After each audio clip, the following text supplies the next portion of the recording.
been a bunch of rumors floating around lately that Universal could eventually revisit one of its forgotten classic horror movies, Son of Dracula. Nothing has been officially announced, so everything being discussed right now should be treated as speculation. But because classic monster movies have been making a comeback over the past few years, fans have started wondering whether Son of Dracula could finally get a modern reboot. There are even rumors suggesting that the studio could go with a younger cast while bringing in a major Hollywood star like Keanu Reeves in a supporting role. Another name that keeps showing up in online discussions is Timothée Chalamet, with some fans imagining him as the mysterious new version of Count Alucard. Again, none of this has been confirmed, but it has definitely sparked plenty of conversations among horror fans. Before talking about those reboot rumors, it's worth looking back at the original movie because many people have never actually seen it. Son of Dracula was released in 1943 as part of Universal's legendary monster series. Instead of simply repeating the story of Dracula in Transylvania, the movie decided to do something different by bringing the famous vampire to America. That alone made it stand out because most vampire stories during that era stayed firmly rooted in Europe. Universal wanted to explore what would happen if Dracula's legacy reached an entirely different part of the world, and that fresh setting gave the movie its own identity. The film stars Lon Chaney Jr. as Count Alucard, and even his name hides one of the movie's biggest clues. At first, Alucard sounds like a completely different vampire, although viewers eventually realize that Alucard is simply Dracula spelled backward. That clever little twist became one of the most memorable details from the movie, and fans still reference it today because it perfectly fits the mysterious atmosphere surrounding the Count. The story begins in Louisiana, where Catherine Caldwell comes from a wealthy family that owns a large plantation known as Dark Oaks. Unlike most people around her, Catherine has a deep fascination with the supernatural. She isn't interested in ghost stories simply for entertainment, because she genuinely believes there is hidden knowledge waiting to be discovered. Because of that obsession, she invites Count Alucard to America herself, and from the very beginning, it becomes obvious that she has her own secret reasons for wanting him there.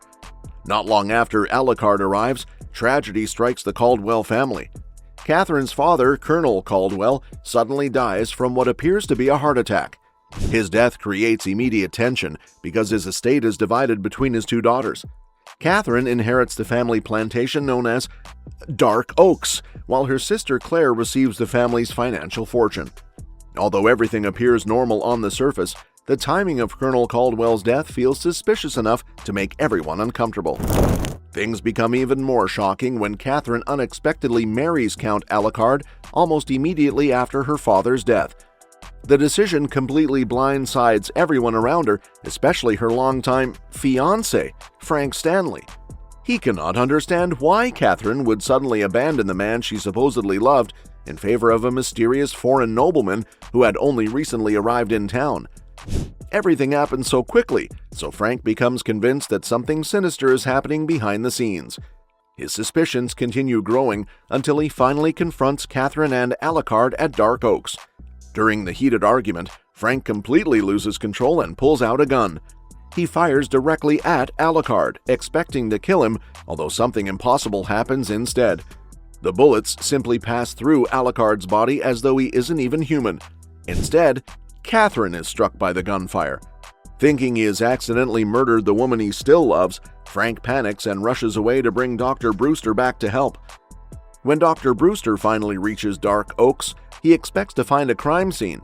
Instead, he discovers Catherine alive alongside Alucard as though absolutely nothing had happened.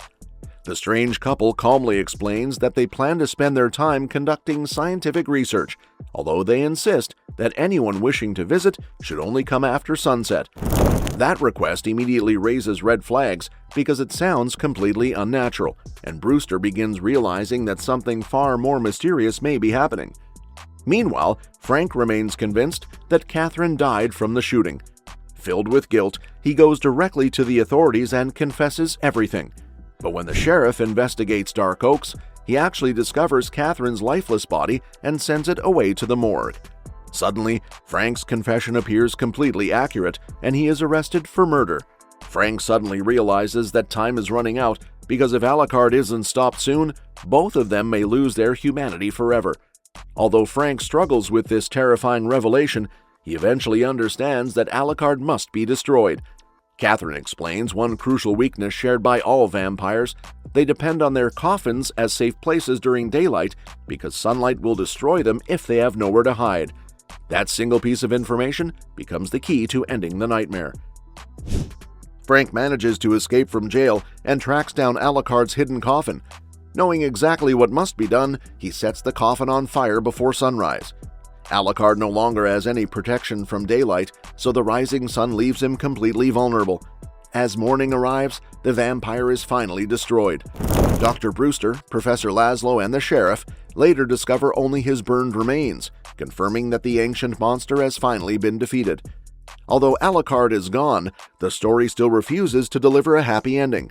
Frank continues searching for Catherine because he refuses to abandon her, even after everything that has happened. Eventually, he discovers her lying inside her own coffin, trapped between life and death by the curse she willingly accepted. Looking at the woman he still loves, Frank realizes there is no miracle that can restore her humanity. Before saying goodbye forever, Frank quietly removes his wedding ring and gently places it on Catherine's finger. It serves as one final expression of the love they once shared before darkness consumed her life. Then, with heartbreaking determination, he sets her coffin ablaze as well. The flames bring an end to her suffering while also ending any chance they could have shared a future together.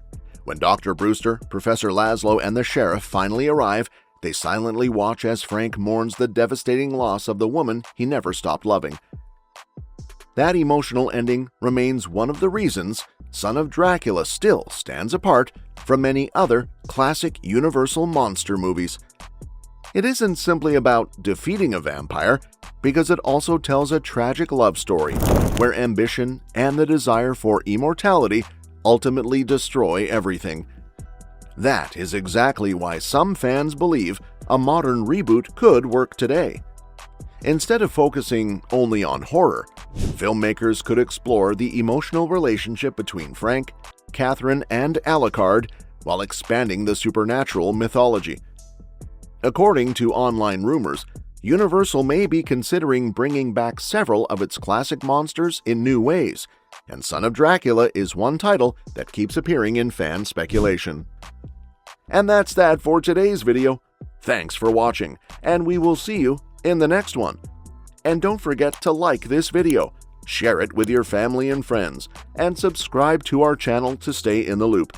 And if you want, you can share your thoughts about this video in the comments section down below.